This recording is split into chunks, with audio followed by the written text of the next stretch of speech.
Welcome, everyone.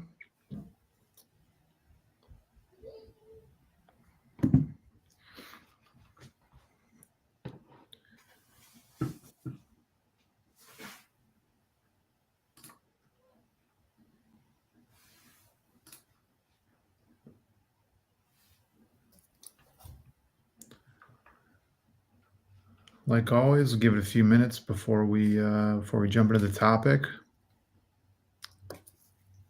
But if you're here from Instagram, we got some great information that you might want to take notes on, or I guess you can always come back to the live later. Yeah. Watch the replay. But should be pretty informative today, wouldn't you say?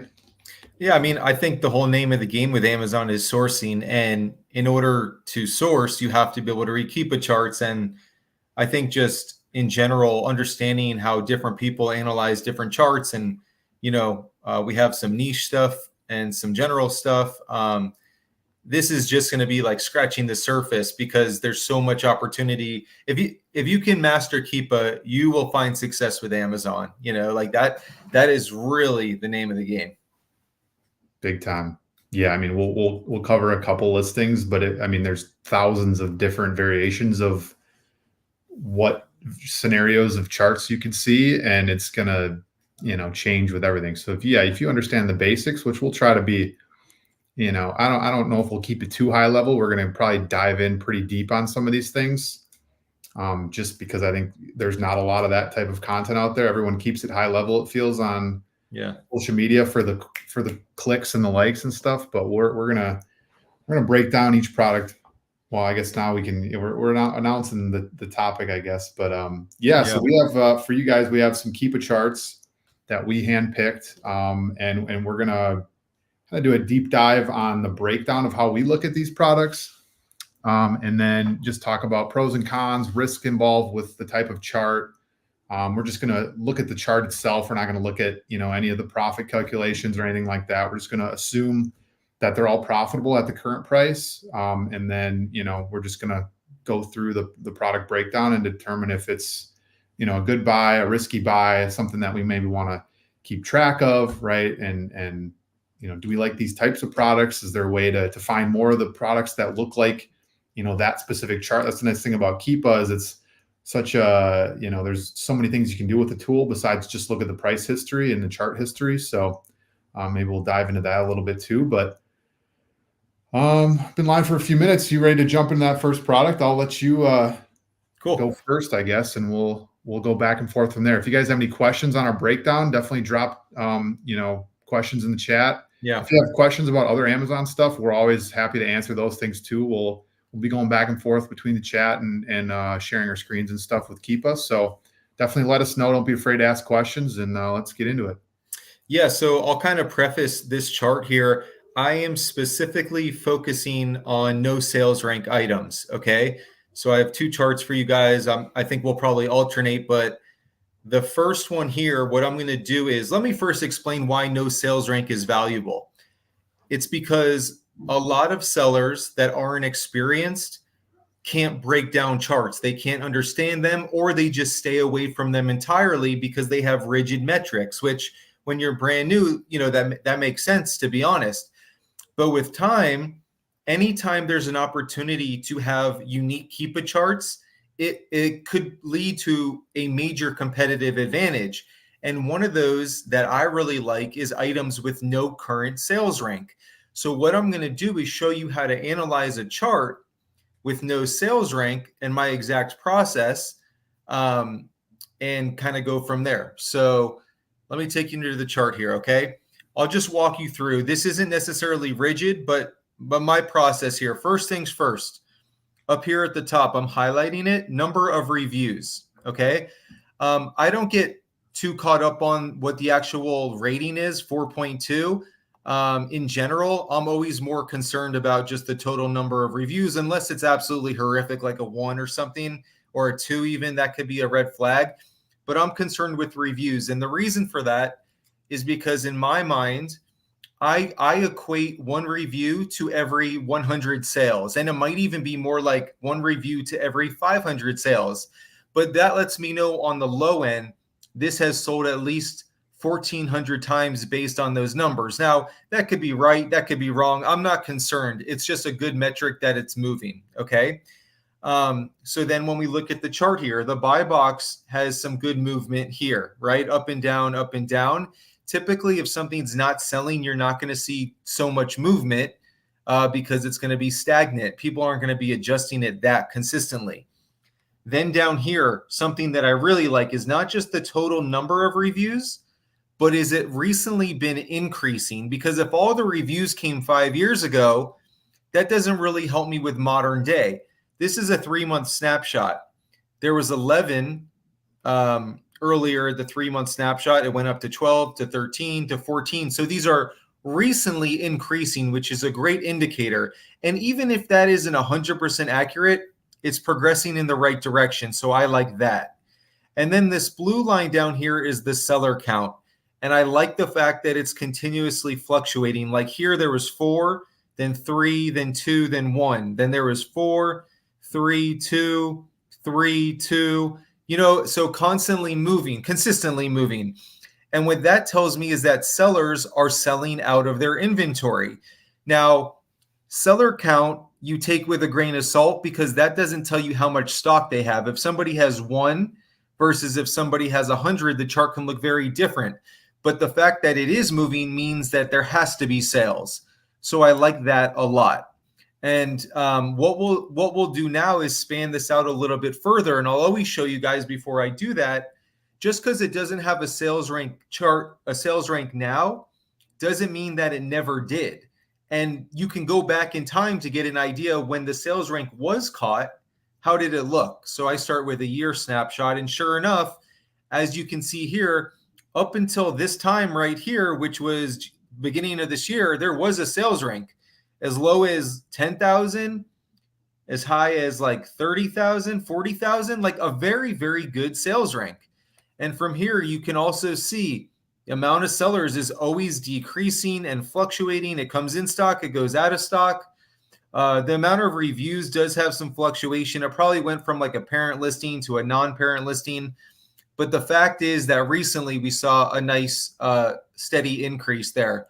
So sales rank when it was in, it was very good. Seller chart consistently moving, very good. Number of reviews is good. Buy box is moving. And one other thing I like to do is go to data and offers. Okay. And so this helps kind of get a better gauge of how it's moving as well. Not just the amount of sellers, but sometimes you can see how much they've sold. These charts actually in this one don't look, they're not very telling. And this line here, how much they've sold in the last 30 days, I take it with a grain of salt too. So to be honest, I didn't look at this part of it in advance. I would kind of just take this with a grain of salt, not really give it a whole lot of weight. But based on everything else, I'm very confident about this product, and I would certainly buy it, assuming that the buy cost is good. So that's kind of my overview snapshot on a no sales rank item. So one question I have for you, the up and down price, I guess if you see, movement and let's say you're only profitable at that higher range, you can kind of see like, let's see, mid-January, then early February, then like mid-February, and then now like end of March, early April, that higher price range, maybe closer to $30. Let's say at the lower range, which is $23, you're only making like a 20% ROI. And then once you hit that $30, you're now at 40%. Like, is that Right. still, is there too much risk involved with that type of ratio there, or is it still worth purchasing? I know the offer count's pretty low, so the price maybe is it's justifiable as to why we're able to sell at 30. Because if you look in the past, it doesn't really go above 25 up until that rank goes away. So what's your thought on the risk tolerance of this product here? And I guess maybe that just, you'll still buy it. It's just, you won't buy as many, or you'll test it and then see what happens to the offer count. What's your thought on that? Yeah. So a couple of things, whether it's no sales rank or not, because there is a decent amount of fluctuation in the buy box. For one, I'd like to weigh if this sells for the lower end of the buy box, what's my worst case scenario, right? Oh, I only make 20% ROI. on a no sales rank item with very few sellers and a decreasing amount of sellers, I think I'm willing to take that chance, assuming this doesn't cost a fortune. And I might not bank it on hitting the high point of the buy box either. Sometimes with no sales rank, I just want to understand, is this thing selling? Is it selling well? Because I know I'm not going to have as much competition on something like this typically. And by the way, the longer there's no sales rank, the less competition in general. But for this, another thing I would do, and I can pull it up here, I would go to data and buy box statistics because it fluctuates. You know, this person has been averaging a $25 buy box, this person a 28, you know, so I'm weighing that into the equation as well, right? And so I'm weighing my worst case being probably the 25 mark, but I really like that we're at a point with the low amount of sellers. I see that the average of those two sellers buy box is probably around 26. Basically, I think that there's minimal risk with some decent upside and the ability to get feedback on this product. So I might not go super deep, and I don't think it's necessarily a home run, but I think I like this enough to buy it because of everything else. Yep. And one comment, side note on that buy box statistic, like some of you might see that and get scared, but you got to understand that. I mean, I think the chart you were, or the, I guess the frame you were looking at was 30 days. And in the Right. last 30 days, there's only been, 2, 3, 4 sellers. So the buy box rotation isn't going to rotate between 7, 8, 10 sellers, right? If you go back to 180 days, you're probably going to see a ton of, you see a bunch of other sellers rotating. So, I think we both can agree that you take each piece of the Keepa data with a grain of salt and you use it as context Yes. to make your final decision. You're not basing your decision off of one specific data point or using one data point to fully make or break the product. I mean, sometimes you are. There's definitely some data points that are so glaring that you're like, definitely not buying this. But if you see like, oh, there's just not a lot of buy box share, will I get the share? Well, use the context clues of, what's happened over the last 30 days, 90 days, and understand that, there's probably just not a lot of sellers. If you look even just in the 90-day cycle, there's probably at least 5 to 7 sellers who've gotten the buy box, and you see the offer count going down in some spots, which means those sellers had to have sold out of their stock. It's that, or they, put a removal order on their units, which probably didn't happen. So that right there will tell you that, those sellers had to get the buy box at some point and then they sold out. And what you said, that's exactly basically every time I'm making a decision, I am just piecing together context clues. All of them weigh differently, on my decision-making process, but you're just trying to paint a picture. And let me point one other thing out here, because I know that this took me a while to understand. If you look here, this green line is the seller count, and you see how it's climbing up, and then here there's like a sharp dip, and then here it went up to 182 and then just fell off to 11. That's the Right? review count, by the way. I think you said seller count, but yeah. Oh, sorry. Yep, review count.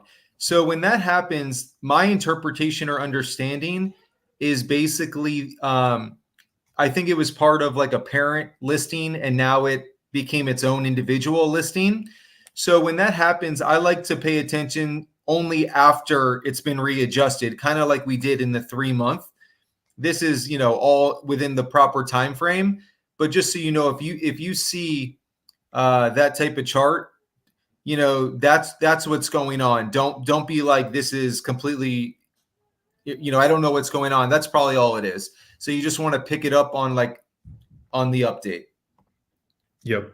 Yeah, that's basically what's happening is, probably, I mean, if you think of a variation listing and then a product goes off on its own, it's going to lose all the reviews that all the other variations had combined, because that's where that review count is tallying. So it's just going to show less. But if you see the review count still going up when it's a standalone product, because it's not a variation, you can see there's no variations on this. So if the standalone product's getting reviews, it's all because they are purchasing this specific product. So that's another good context clue to why the no variation selling, or no sales rank product selling. Anything else on this product, or otherwise I'll jump into my first product. And should I click stop sharing? No, I'll just remove. I can just remove you and then throw mine in here. All right. Before we do that, let's just quick We did get one question in the chat. Hey, Stephanie. De La Cruz asked, do you guys avoid clothing listings with certain major sellers? If so, which ones? Go ahead. Clothing listings. I don't sell a ton of clothing listings or just brands in general of clothing that one or two major sellers are on. I guess like if you're considering like Adidas clothing with, Amazon being on them, I'll sell certain listings, but it's usually ones that Amazon is not on, or at least not on a majority of the time. I maybe like if you're thinking like Crocs or Asics or Champion, sometimes, Amazon's on those listings. I can't think of too many like clothing brands that have like major sellers dominating, unless it's like a seller that just is very big into the game and they sell a lot of Nike. I mean, you might see some of those, but yeah, man, if the chart looks good and the data is telling you to buy, and it doesn't look like you're going to get IP complaints, if it's a brand you don't recognize, doesn't hurt to test buy. If you're really, feeling like there's a lot of risk involved, buy 2, 3, 5, 7 units and see what happens. I've done that plenty of times where I've been really scared about a listing just based on my analysis, bought a couple units, they all sold, replenned it, and then all of a sudden it turned into a really good product because it is a lesser known brand than, the Nikes, the Adidas out there. So it can be a lot of opportunity. You just got to feel it out, get some real data for yourself and go from there. Yeah, honestly, I hardly sell any apparel. Anything I do, it would be like something that I think would be a low return opportunity, like not sneakers, for instance, but maybe like socks, for instance. Like, socks are like from shoe size 10 to 13. So like it doesn't have to be a perfect fit, but even then, just generally speaking, I don't have expertise in that category. Just not my thing. Yep. Stephanie asked, what causes a variation to split off from a Paranason? I don't know. I honestly don't know either. I think it's random. I think it could be maybe Amazon has some criteria of the description, and if they don't think it fits with the the parent variation, cohesion, I don't know, they remove it. It's happened to me on a couple different listings where it was a decent selling variation and I had a good amount of stock, and then they remove it from the main listing that sells well, and all of a sudden it goes to like a 500K rank, and then you're kind of stuck with inventory. I mean, that's happened before, but yeah, it's kind of is what it is. Doesn't happen too often, but the chart will tell you, give you the clues. So hopefully you are buying after that happens, so you can understand. Because a lot of times you will see really low rank, it goes by on its own standalone listing, the rank shoots up, but it does level out at some point. Once you understand that point, that'll help you determine how many you should buy now that it's on its own. But let's now I'll share my screen here. All right, so this one specifically is going to be more of an overall product breakdown. So I'll talk about the product, maybe some pros and cons, of the chart, obviously, and do my breakdown there. But we'll talk about the product itself too, because it's there's some risk involved here. So want to make sure that we're understanding of everything, because sometimes the data alone, even if it's decent, isn't enough for me to want to purchase, because there are certain things that are just harder to deal with, whether it's prep, whether it's bundles, a bunch of different things that factor into buying. So first thing I'm seeing is that the price is fairly consistent. We're looking at the 3-month chart here. Basically, the low price here is $36.50. We're kind of at that low $37, and we're going to assume that we're making like a 40% ROI at this price here. And this is actually a lead that my VA found me at a profitable price, but I rejected the lead. I'll start with that, but we'll break down everything of why I thought about purchasing it, and then I'll wrap up with why I didn't. But again, we see that price is pretty consistent.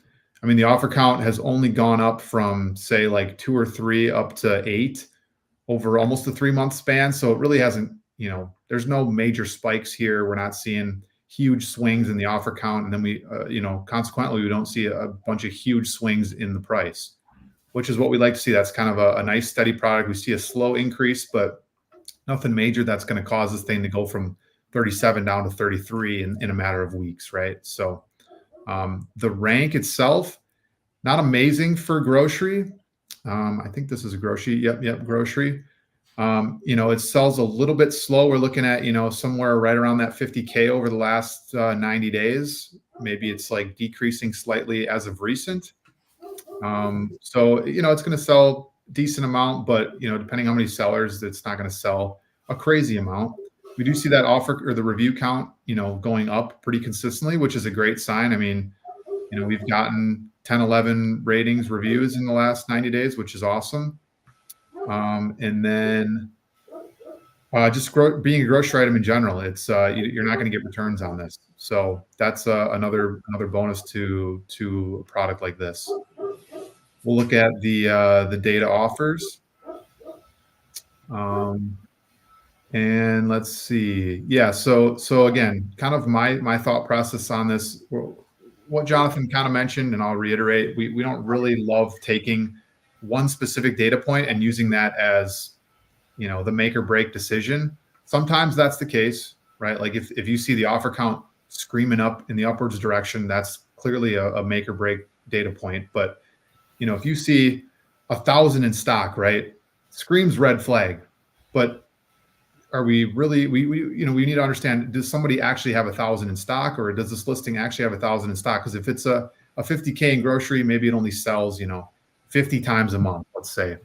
But if there's 1,000 in stock, I mean, that's going to take, over a year to sell everything. So, wouldn't that be enough to say, oh, we don't want to purchase this listing? But when we actually look at the data, we can see this seller here has 1,000 plus, and it looks like they don't have any stock movement. And they're also merchant fulfilled sellers. So the thing about merchant fulfilled sellers is they can manipulate their stock count to whatever number they want. They could keep a stock of 1,000. They can keep a stock of 1 at all times. And when things sell, or if they change their stock from say 10 to 20 or back down to 10, people will take that as 10 sales, right? So it thinks it had 10 in stock, went up to 20 and then back down to 10. So they think, oh, they sold 10 of this item.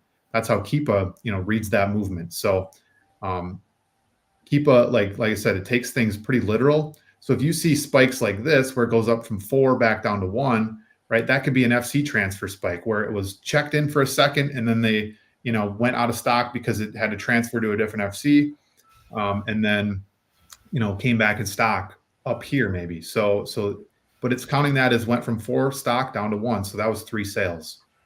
So, we really want to make sure that like this number, does it seem accurate? It doesn't have to be perfect, right? We don't have to say, okay, it sells exactly 45 times. But what I'm looking for is stock history charts that move in ways that look consistent of actual sales. And FBA sellers are going to be the most true. Some FBM sellers will have stock counts that, you can see a steady decline, and it's going to tell you, okay, probably sold 1 this day, then 2 the next day, then 2 the next day. Stuff like this. We see this like weird spike here up from 3 to back down to 1, 10 to 9. Maybe that's like, I would consider a sale potentially, but it says they sold 4 of them. Same with this seller. I mean, they've been at 6 stock, but it's dips way down. To me, it's like, is that actually sales, or are they manipulating their stock counts? Did they actually sell 7? So just something to, consider when understanding, like, how many does this sell? How many should I be buying? And the stock counts, right? That's going to be just completely random. It's not always going to be accurate. But I like to, again, just take things with a grain of salt. 1,000 stock. This seller doesn't have 1,000 in stock. If they did, it doesn't look like they're getting too many sales depending on what they're priced at. Yeah, they're at $41.99 when, we saw clearly that the actual price is probably closer to 37 right now. Even the highest, FBM sellers are at 38. So that 41 price seller, maybe they were selling a little bit, way back, but do they actually have 1,000 in stock? Probably not. So, all this information is just helping us paint the picture of how many times does it sell? How many should we be buying? Is there too much stock on the listing currently? To me, it doesn't look like any one seller, even FBA, 4 in stock, 3 in stock, but they have sold some, potentially, right? So it's like, okay, they're selling, but they don't have a ton of stock. So, all that's good information to understand. Now to go about the actual product here, you can see it's 3 glass jars. So one, it's a multi-pack. So if you're sending this to a prep center, right, you're going to have to, have it bundled in bubble wrap. Obviously it's glass, and then it's also bundle fee. My prep center charges fragile item fee, and they also charge a bundle fee. So for me, it's like, am I actually profitable, right? When you do the math and then with all the placement fees and everything, like this product might not actually be as profitable as I think, even though it doesn't get returns, right? It's a grocery item. But just understanding the extra fees involved with my prep center was enough for me to say, it's not even worth purchasing this. And for some of you, if you're prepping yourself and you have the bubble wrap available and everything, maybe it is worth it. But again, you just really want to understand those numbers before making a decision. The chart itself, if we're just strictly going off the chart, I'm liking what I'm seeing. We see kind of, like I said, in the last like 2-3 weeks, we see a slight downtrend in the sales rank. So maybe this thing is picking up velocity a little bit. The price is fairly consistent over time, right? That's what we like to see. We don't see any major spikes in the offer count. We can go back further to see if there's any other trends. Yeah, we got to go back, almost a year basically to the month when we see huge spikes in this, and we see that decreasing price a little bit, but the rank is also, right around where we were at before. So, all that to say, I think this information is slightly irrelevant, but what I do like that we're seeing here is that steady incline in the review count. That's what I like to see on the zoomed out chart. The zoomed in chart, I think we're going to find a little bit more value in based on like recent price history. Jonathan, any comments on that or anything you want to add? Yeah, no, I think this is a good example of products that like there's more to it, as Alex was talking about, than just the numbers. Like on the initial numbers, glass, bulky, prepping and packing, right? It's a steady price item. This is something I would, anytime you have a steady, real nice steady price like this, I like to save this, because basically it just comes down to, can I one day get this at a drastically reduced price? Because then it could probably make it worthwhile. I will say one thing I don't love, it's not a huge thing, and this is a good example of zoning in versus zoning out. Even though it's not drastic, over the last 3 months, it's been creeping up in seller count pretty consistently. So even though it doesn't drive down the price too hard, I don't believe the price is going to go up, right? Because you're always projecting into the future a little. Yep. And then the other thing I was going to say, go back to the all-time for me, or whatever you just looked at, the year. Yep. Something I like to do just for peace of mind. If you go to the peak of the seller count all the way back, what did it sell for there? 30, 29, 29.50 at the low. So I just like to play a game with myself sometimes. For one, things are more expensive now than they used to be. But even then, to me, my absolute worst case scenario is it sells for $30. And I don't ever think that's going to happen. But if you're on the fence and $30 doesn't crush you, that would push me over the edge, knowing that's the safety net, because I have good reason to believe it's not going to ever sell for less than that ever again. And so yeah, that's kind of the only thing I wanted to add there. Yep. And these prices here, I mean, we see it as low as like, $23, but it looks like there's some sort of price tanking going on from sellers that are trying to remove their stock. And you see these like sharp drop-offs, right? Like sellers are clearly trying to get rid of their stock. So it's like artificially deflated basically. So that's kind of how I'm looking at that. Because then you see, right, the offer count, obviously here, the offer count's really low, so anybody can sell, but it's kind of like a price reset. And one thing I am noticing here too is you don't see a drastic decrease in the sales rank when that price goes way down. So that's basically telling me that, the market doesn't really care if this is priced at 37, doesn't care if it's priced at 25. Like they're going to buy it as consistently as they have been buying it. So that's a good sign for us, right? That we're not going to see, like here, obviously, like they're not willing to pay $42 for 3 jars of peanut butter. The demand is only so much. Sorry, go ahead. No, that's it. Just basically, sometimes if something isn't that high of demand or they have plenty of other options, it doesn't matter if you drop the price. It doesn't drastically increase the sales velocity and the sales. And that's why you want to make good buys, because sometimes you're stuck with it regardless, not in this case necessarily, but just in general. Well, yeah. And not to, we'll move on to the next product pretty soon here, but if you bought this at $29.86, hoping to sell and you're only profitable, or like you said, maybe down a couple dollars, and it goes all the way down to 23. Well, next time it gets up to 29.86 is, basically here. So that is, mid-July all the way till November. So you got to wait months and months. So, you almost, at this point, unless you're waiting till there's just no sellers in the listing, you are going to have to sell it whatever the market's, telling you to sell it at. So yeah, it's just like the demand the demand doesn't seem to change based on price. So, that should definitely dictate, like, or help you understand, yeah, it's going to sell at this higher price. There is a cap usually, like we said, a cap on the demand, or on I guess the demand, but that's kind of what we're seeing. One last thing I will say, and I know you touched upon it, but it's actually a really solid increase in review count, like very steady and very consistent. It might sell better than we actually think, maybe, and that kind of gives me reason to think that, combined with a really good sales rank. But you just never know. I mean, because if that's accurate, that's a lot of reviews in a short period of time. Yep. And let's see. I mean, there's one seller, two sellers listed like at a competitive price. Like 41 is not going to sell. 39 is probably not going to sell. 39, 38.99. I mean, these 4 or 5 sellers probably aren't going to get a ton of sales unless the offer count drops again.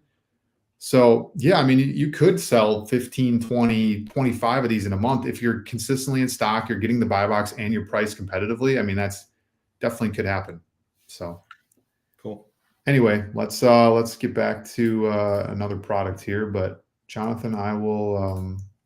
You ready for your next product? Yep.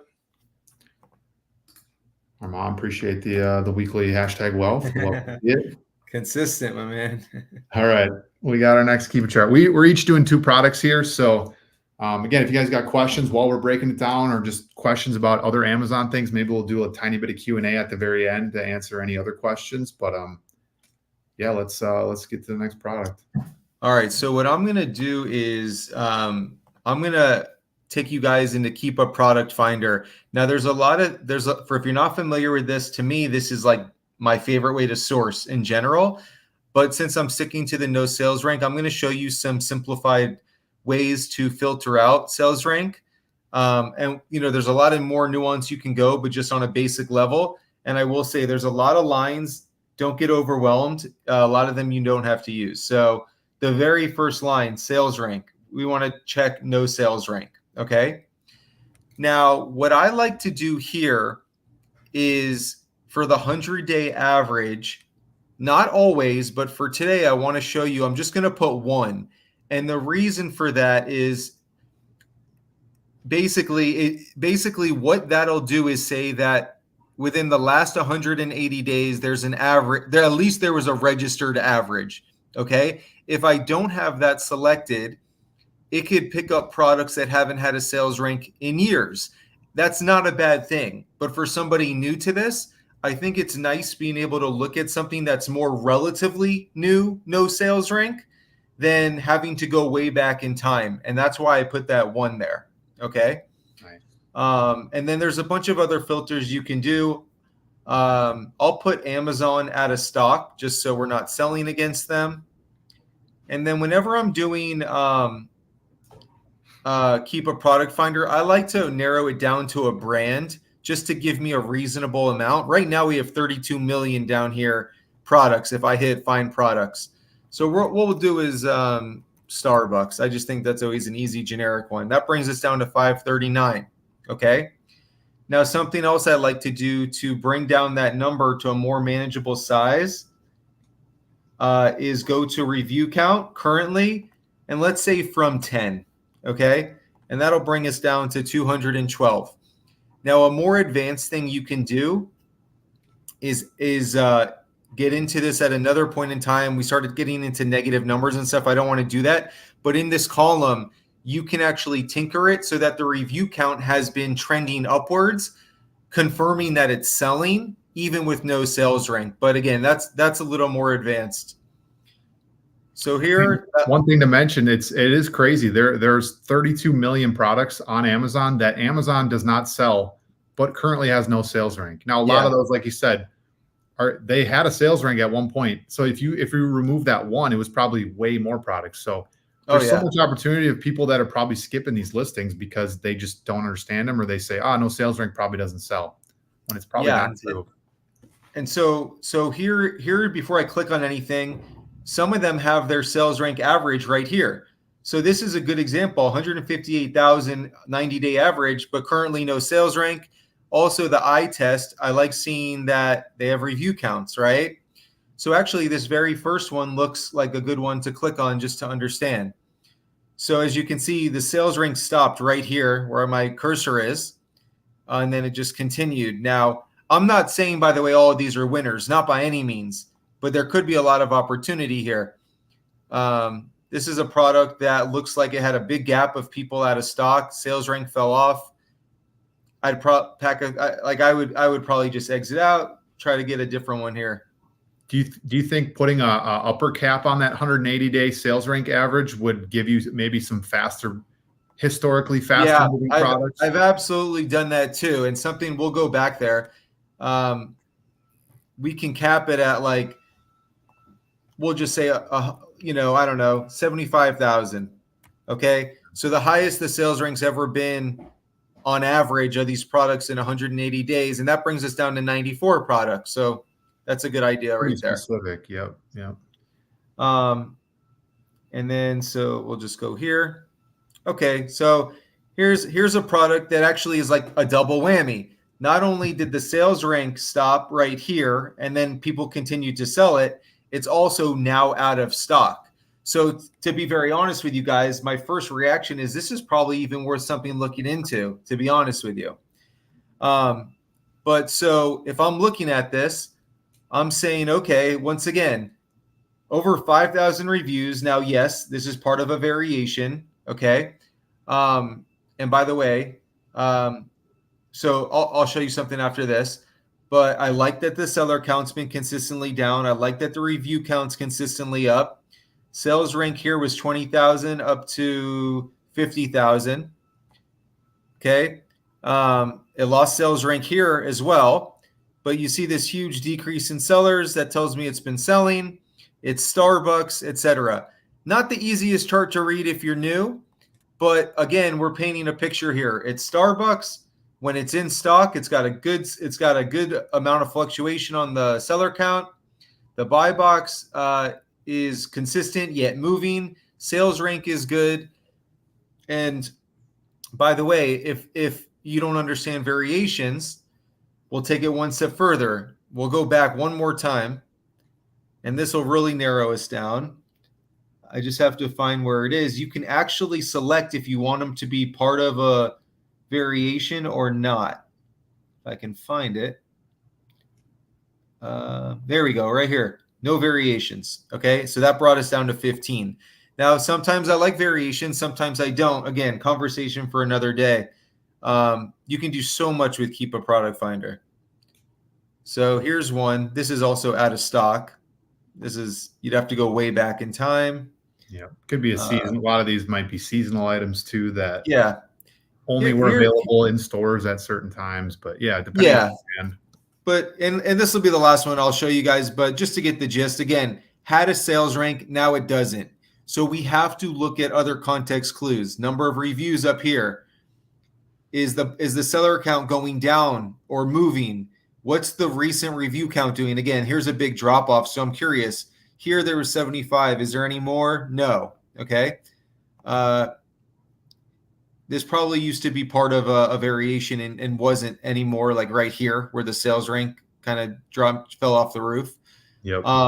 But so, yeah, just stuff to dive into. But this is just a good example of look how much opportunity is out there. These are products that at one point in time, a lot of these have potential. And if you can just get comfortable with it, you're going to have way less competition on these products. And Keepa Product Finder, that's a beast. So like you just start with the basics and play around with it. Yep. Yeah, you can get more and more specific the more comfortable you get with it. But I mean, you saw on how many listings that Jonathan opened, it was all less than 10 sellers. I mean, it was pretty low seller counts, and some of those out of stock items, like if you are the only one on the listing, you could easily list it at or above the current, last sold price. So Oh there's yeah. just so much opportunity. I mean, we could dive into just that specific topic for hours if we wanted, but no, this is a great starting point. Yep. Cool. All good with that? Yep. All right. No questions. So I will go into my last product here. Let me just pull it up quick. All right. Good. All right. So, okay. So this is a pet supplies product. It's some filter for a fish tank. I think this was another lead that I was potentially going to purchase because it had a decent ROI. I think it was actually closer to like a 55% ROI. So just that's the context clues we'll have for this. 3 months, we actually see quite a bit of price fluctuation here. We see the low the low down here, this little anomaly here. I wouldn't really count this as the low. The consistent low is probably closer to this 1692. And then we do see it jump up once that offer count goes down enough. We see that that it goes up to 17.99. We see it as high as upwards of $20, and now we're kind of leveled out as the offer count goes back up again towards 18.79. So again, at this current price, we're sitting around a 55% ROI. I think the low here is a break even, or it's really low percentage, right? Because these 18, I mean, we're losing like a 20% here, going from almost 19 to almost 17. So big jump there. So the sales rank here, I'm noticing, I mean, it's a pretty slow mover. If you know pet supplies ranks, you basically want to be below like 30K, 40K to sell more than like 50 times a month, right? Like the 40K rank isn't horrible. You might only sell, 10 to 30 to 50 times a month maximum. Looks like we're kind of above that 40K range. We're averaging probably closer to the 50K mark. Recently we went down, but this just could be a dip. We see it go 40K, pretty consistently, but it jumps back up to 60. So, and then we see this offer count going up. This was kind of the biggest red flag for me because of the combination of the increased supply with such a low demand, right? It is a lot of this you're going to find is just supply versus demand. And maybe back here, the demand was, enough to where the amount of sellers and the amount of stock on the listing was enough for, the price to even go from here and go up from there. So that's like an interesting thing, right? You see, we're sitting at like 8 sellers, $19 price. Some seller got it all the way up at $20, right? They must have repriced it up, a couple cents here, but we went up, 2, 3 sellers in that time frame. So, that's kind of telling you that the supply and demand is still in favor of the demand until we start to get up where we're at like 15 sellers, right? And then just understanding the rank, we know what the demand is based on the rank. And we see that offer count going up to a point where it's like, okay, there's 15 sellers. Well, let's go and look at the data to see how much stock these sellers have. And again, these are estimates, but FBA stocks are a little bit more accurate than FBM stocks, just from what we've seen in the past. And it looks like there is quite a bit of stock on this listing. Not a ton of sellers, right? But the stock is pretty high. Even though, maybe we don't fully trust like someone's got 200 in stock or 80 in stock, 90 in stock, just seems like a lot for a listing that doesn't sell super fast. So it doesn't quite make sense, from a seller's perspective, like why we would have so much stock on a listing that just doesn't sell all that often. This is telling us that we're at 130. Is this actually pet supplies? Maybe it's not pet supplies. It is pet supplies. Okay. So I'm like, maybe it sells faster than it does. I'm actually like, yeah. Why are we seeing so much sold? Okay. So the sold, then again, we see this as the sales rank is going to be the most accurate indicator of how often it sells, right? Sales rank comes directly from Amazon's numbers. Keepa's sold in the last 30 days is a Keepa estimate, right? So we need to look at the actual data versus the estimate and just compare the two. So if we see, oh, it says it sold 135 times a month, we should really be questioning, like, why is the rank, 50K or higher for most of the last 3 months when it's sold 135 times a month? That doesn't make sense. If we jungle scouted it, I've sold enough pet supplies where, you want to be below 40K to actually sell more than 50 times. So what's the data telling us here? So we see that the stock count here, this drop here looks like consistent sales. So it looks like the seller did sell a decent amount here, but we see like a big spike up to 10 all the way back down to 1. That's probably FC transfer or unrelated to actual sales. But in the last 30 days, that's going to count because it happened in the last 30 days. So it says, oh, we sold 10. This seller sold 10 there. Then it went back up. Then we had some maybe consistent sales. This seller here went from 18 down to 2. So it claims, Keepa claims that, we had, 16 sales in a matter of a day, not even, and then a couple of up and downs here. So 30 sales. So that's inaccurate. This is inaccurate. 19 went from, 20 down to 1. That's inaccurate. Okay. So maybe this 135 isn't as accurate as we thought. So again, we're just using that as context clues to say, okay, now we're getting more cons than pros here, based on, all the data that we've looked at. We can get a little bit more context with buy box statistics. We see it rotates a decent amount. One seller's got the most, but, and it's not the one thing that you like to see is like, is the person that gets the buy box share the most? Do they have a lot of stock or are they the lowest price, right? If one of those two things are true, then it kind of makes sense. Like, okay, they're getting the buy box share because they have a really good, they're priced competitively, they're cheap, or they have a lot in stock. So Amazon trusts that they can deliver, maybe they have a bunch of stock in all parts of the US, so they can deliver. So they're going to get the buy box more often. But if we see that, they're not the lowest price, which doesn't look like they are, and they don't have like 50, 100 in stock, right? Then it's a good sign that, okay, we can get the buy box share if we are just, priced competitively, if we have a decent amount of stock, whatever the case is. So, and it's not a seller with, huge wholesale review counts either. So that this part of the analysis looks great for us, right? We're seeing it rotates a decent amount.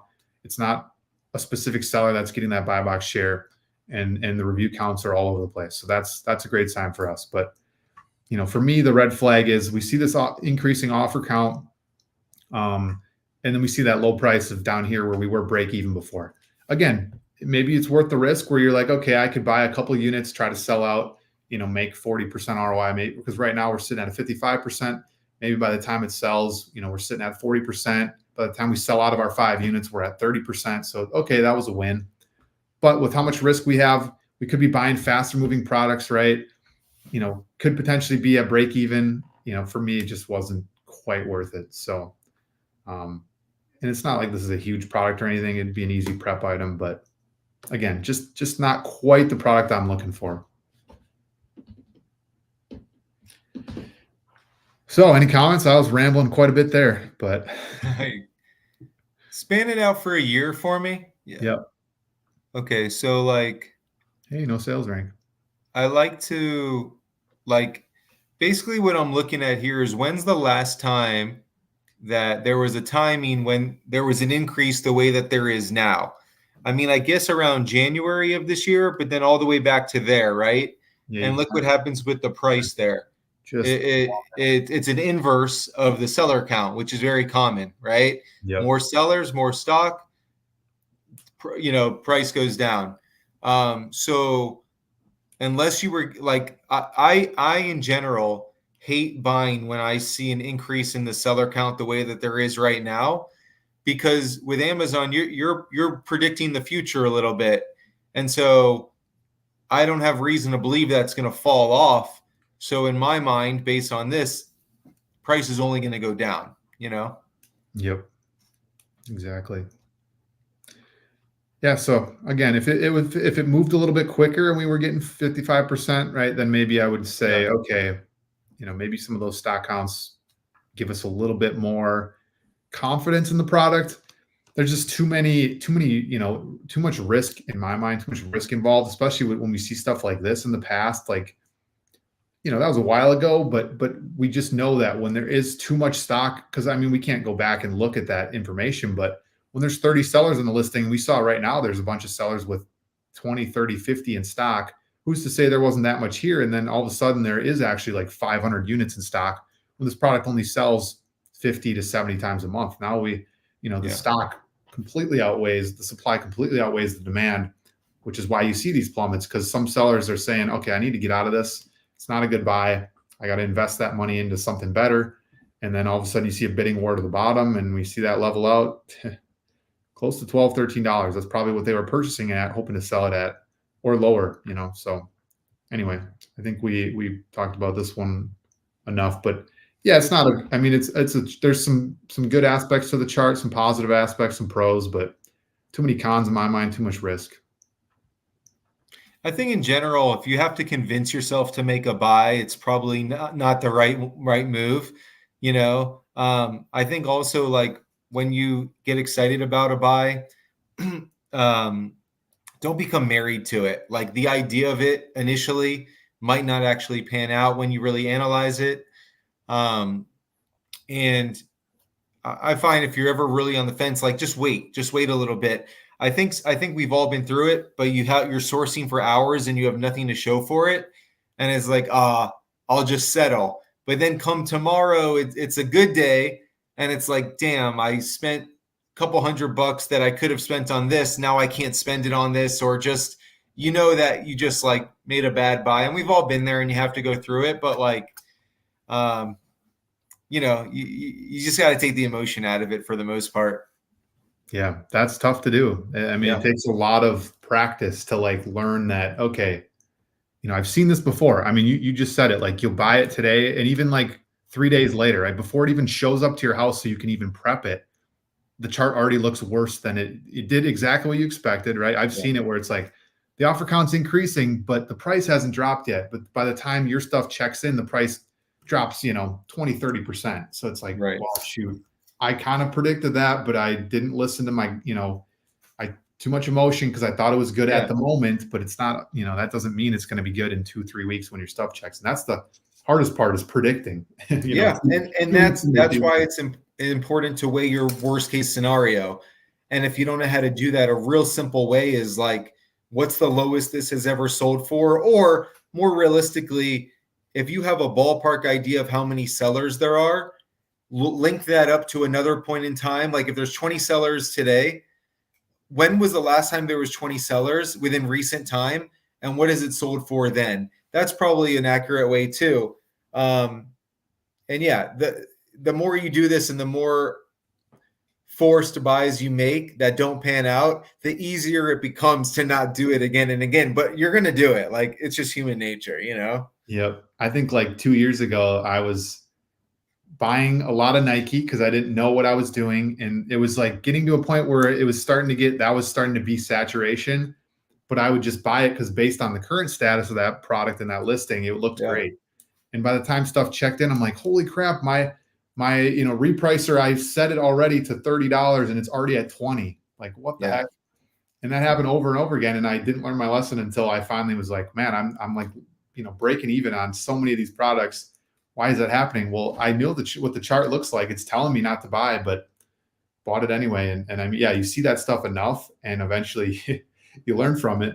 But hopefully after you guys watch some of this and understanding some of those things, you learn it sooner than later, because the sooner you can learn, what the chart looks like and how to kind of predict. I mean, you see the same chart over and over enough again, you can kind of predict what could happen. You're not going to predict, the exact percentage the price is going to drop. But if you are predicting a drop, or if you're predicting, right, the offer count is on the decline, but it's in stock on, a couple major websites now when it wasn't before, like, you can kind of predict what's going to happen if you've seen that before. So yeah, it's just a lot of reps. I mean, we've been putting in reps for 3-4 years and it's got us to this point. So that's what we're going off of. Yep. So Stephanie, this has been very helpful. Thank you. I like watching each of your KPF videos, but watching you together live takes us to another level. Appreciate that. Yeah, I think this breakdown, we've been talking about doing this for a bit, and I think it's niche, but it's definitely helpful to kind of see our breakdown, because we've maybe posted some stuff like this online before, but it's good just to see the real-time breakdown, because there's so many different charts, and we could break down 50 different charts and none of them would look the same. I mean, there's just so many different variations and combinations of charts out there. So, hopefully this was a good starting point for you guys. And maybe we'll do another one in a month or something if you guys want it. So definitely let us know if you like these types of lives. Otherwise, the Q&A style works great for us too. If you guys have any last minute questions, though, drop them down below. Otherwise, we're creeping up on that hour point, and we'll wrap it up here soon. Oh, so how much time do you spend? How much time would you say you spend, like, in the no sales ranks category, is that a big chunk of your time spent, or do you find like you only look certain times because it's not? Yeah. So what I find is that so I do a lot of like vitamins and supplements and stuff, and I've been getting into like these niche brands that aren't the mainstream ones. And I find that when there's smoke, there's fire. So like I come across one, I have success with it, no sales rank. Then I'll do a no sales rank for that brand specifically. And then I just come to find that like for it's not uncommon for whatever reason, if one item has no sales rank, a lot in that brand also have no sales rank. So that's when I find myself diving into it. Um, but it's a regular part of my rotation. Like if I ever come across a new brand or there's a site sale going on for a specific brand, I'll run no sales rank, I'll run out of stock, I'll run things I've already sold. So like I don't have a number to give, but it is a steady part of my game because I think it is a huge competitive advantage because so many people I think just steer clear of it. Yep. Yep. You know what? I think that was a great little rant there. Let's end on that. We got some Yep. no more questions in the chat. Abra, thanks for sharing. Charles, thanks for sharing your thoughts on KPF. Appreciate you. And thanks for everyone who stuck along all the way through on this. I know we had some real deep dive on Keepa and Keepa charts, but I feel like there's just not enough content out there with that type of stuff, and it's not an every week type of content that we'll see. But I'm glad we were able to break some stuff down for you guys. So let us know if you have any questions on what we talked about. Right, drop a comment here. We'll probably answer it very soon.